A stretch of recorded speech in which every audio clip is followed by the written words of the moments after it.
So, you've built a DIY battery backup, right? And it's awesome for that peace of mind. But it's got one big weakness, doesn't it? It eventually runs out of juice. Well, what if we could fix that for good? That's exactly what we're going to do today. We're going to upgrade that battery box, tack on some solar panels, and create a power supply that, well, basically never runs out. Let's jump in. Okay, just imagine this for a second. You're a couple of days into a blackout. Your battery backup, it's been an absolute lifesaver. But now, you see that little light blinking. It's empty. Now what? You're kind of stuck, right? That's the problem with a battery-only system. It's got a time limit. And today, we're making sure that time limit disappears. All right, so our goal is pretty straightforward, but honestly, it's a game changer. We're going to turn that battery box into a full-blown, self-sustaining solar generator. We'll walk through picking the right panels, figuring out the wires, and grabbing the perfect controller to make your emergency power pretty much unstoppable. You know, every good project needs a clear target, and ours is super simple. We want to be able to take our 600-watt-hour battery from empty to full in just one day. That one simple goal, it's going to be our North Star for everything we do next. Every calculation, every part we pick, it all comes back to this. Okay, first things first, let's talk about the engine of this whole operation, the solar panels themselves. So, how much solar power do we actually need to hit our one-day recharge goal? This is probably the most important question we're going to answer, so let's get it right. So how in the world do you estimate something as unpredictable as the sun? Well, we use this one key number, and for us, that number is 3. Now hold on, this doesn't mean you only get 3 hours of daylight, not at all. It's what we call peak sun hours. It's kind of a conservative average that takes everything into account. Cloudy days, the sun being low in the sky, all that real-world stuff. You can think of it like getting 3 hours of perfect summer noon sunlight. By using a low number like this, we're making sure our system will work even on those not-so-perfect days. And the best part? The math to figure this out is, believe it or not, super simple. Check it out. We start with our battery capacity, which is 600 watt-hours. Then we just divide that by our magic number, those 3 peak sun hours. And boom, that gives us our answer. We need 200 watts of solar panels to hit our goal. See? Easy. So, 200 watts. How do we get that? Well, the easiest, most practical way is just to grab 2 100-watt solar panels. And this is a great way to do it because it keeps the panels themselves small enough to be portable and easy to lug around. Plus, and we'll get into this in a sec, wiring them up in a specific way called in series actually helps us be more efficient with our wiring. It's a win-win.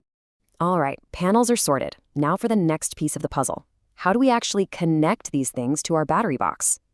This part is all about 2 things, safety and efficiency. And that means we gotta talk about picking the right wires and, this is so important, the right fuses. Okay, let's stop for a second for a major safety check. This is the big one. You absolutely 100% must have a fuse between your solar panels and your charge controller. Seriously, this is not optional. The good news is the panel maker tells you exactly which one to get. For our setup, it's a 10 amp fuse. We're going to use something called an MC4 inline fuse. It's made to just click right into the solar cables, making it super easy and safe. Remember I mentioned wiring in series? It sounds complicated, but it's not. All it means is you connect the negative wire from one panel to the positive wire of the other. That's it. What this does is pretty cool. It doubles our voltage, up to 42.6 volts, but it keeps the current, the amps, low at just 5.93. Now, why do we care? Well, lower current is way more efficient over long wires. And speaking of long wires, we're going to use a good, thick 12-gauge cable to make sure we don't lose power on the way to the battery. That's a little problem called voltage drop that we're completely avoiding. Okay, time to pick out the brain of this whole solar setup, and that's the charge controller. This little box is the smarts of the operation. It takes the power from the panels and makes sure the battery gets charged up safely and correctly. So, we've got to make sure we pick one that can handle both the amps and the volts coming from our panels. First up, let's tackle the amps. Again, the math is pretty easy. We take our 200 watts of power and divide it by our battery's charging voltage, which is around 13 volts. That gets us to 15.4 amps.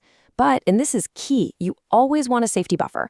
So we multiply that number by 1.25, which brings us to 19.25 amps. You can't buy a 19.25 amp controller, so we just go to the next standard size up, and that is a 20 amp controller. Perfect. Okay, amps are done. Now for the voltage. Our panels, when they're wired together, kick out 42.6 volts. We're going to use that same 1.25 safety factor, which gives us a potential peak of 53.25 volts. Now, the controller we picked out, it's rated for 100 volts. So yeah, we are way under that limit, which gives us a huge safety margin. A 20 amp, 100 volt controller, it's the perfect match for our system. We are in the home stretch now. The very last piece of this puzzle is the wire that connects the charge controller to the battery itself. Since our controller can push out 20 amps, we need a wire and a fuse that can handle that. So a nice, beefy 10-gauge wire and a 30-amp fuse will give us all the safety and performance we need. And with that, the circuit is complete. So there you have it. We've just designed the entire solar add-on from start to finish. We know every single part we need. Which brings us to the big question, right? What's all this going to cost? What's the damage to make our battery box truly self-sufficient? All right, let's break it down. The big ticket item, of course, is the pair of solar panels, coming in at about $180. Then you've got the brains, our charge controller, that's $80. All the other little bits, the cables, the fuses, that adds up to about $54. So the entire solar upgrade costs just $314. And when you add that to the cost of the original battery box, you're looking at a complete, rechargeable, endless power solar generator for a grand total of $622. Not bad at all. Now, I know we just threw a lot of numbers and calculations at you, and it can seem a little intimidating. But here's the most important thing to take away from all this, and it comes straight from the source material. Adding the solar panels is actually the easy part. For real. Once you have a plan, just like the one we laid out, it's basically like putting together a Lego set. You're just connecting the pieces. And that really brings us to the end of our build. Think about what we just did. We took a battery with a time limit, and we made it, for all practical purposes, infinite. We've built ourselves a little slice of true energy independence for when things go wrong, which really only leaves one final big question for you to think about.